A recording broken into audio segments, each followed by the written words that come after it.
Today, we are tackling an absolute legend, the Philly cheesesteak. And I mean a real one, not those sad, soggy versions you sometimes get. Stick with me, and by the end of this, you'll know exactly how to make a truly incredible, restaurant-worthy cheesesteak right in your own kitchen. So here's our game plan. We'll kick things off with what makes this sandwich so iconic. Then we'll get to know our ingredients. After that, I'm going to share the one trick you absolutely need for perfect steak slices. Then we'll hit the pan and finally put it all together. Let's do this. First off, let's just appreciate what we're making here. The Philly cheesesteak is more than just a sandwich, you know? It's a piece of culinary history.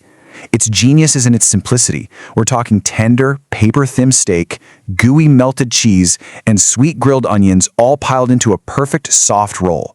That's the magic we're recreating today.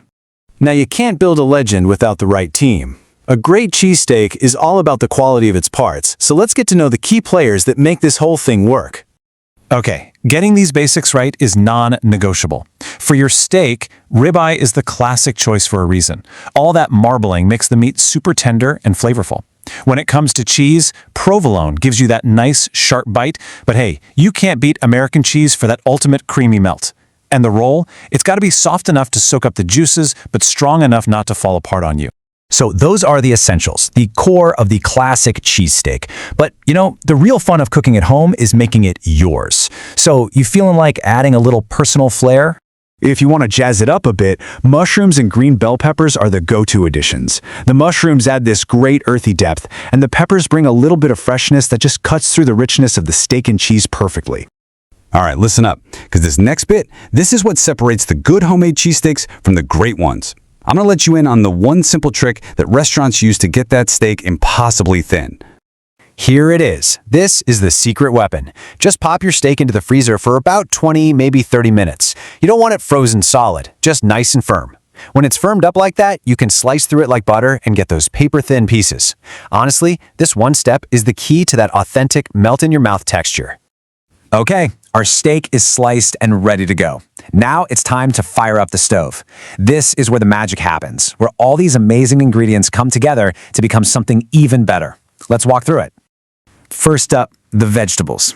Get a large pan, nice and hot, add a little oil, and toss in your onions, and the peppers or mushrooms if you're using them. You just want to cook them down until they get soft and start to get a little bit of that sweet golden brown color. Oh, the smell's going to be incredible. Once they're looking good, just scoop them out and set them aside for a minute. Now, don't clean that pan. Throw your thinly sliced steak right in there. Because it's sliced so thin, this is going to cook super fast. I'm talking maybe a minute or two tops. While it's cooking, use your spatula to kind of separate all the slices and chop it up a bit. That's how you get that perfect classic cheesesteak texture. And now for the best part. Throw those cooked veggies right back into the pan with the steak and give it all a good mix. Then, right there in the pan, divide the mixture up into 4 little piles, about the size of your rolls. Lay a slice of cheese right over the top of each one and just let that heat do its thing. It'll get all melty and gooey in seconds. We are so close, I can practically taste it. The steak is perfect, the cheese is melted, the rolls are ready. It's all led up to this, the grand assembly. Okay, everything's ready. Let's build this masterpiece. So you're going to open up your hoagie roll, then take your spatula and slide it right underneath one of those cheesy, meaty portions in the pan. You just lift the whole thing up at once and place it right inside the roll. And trust me on this, you have to serve it immediately. This is not a sandwich that waits for anyone. It's got to be eaten while it's hot and the cheese is still perfectly melted. And there you have it. It's that simple. You're now officially equipped to make a killer, authentic Philly cheesesteak at home. So now that you've got the classic down, the big question is, what are you going to do next? What's your signature cheesesteak going to be?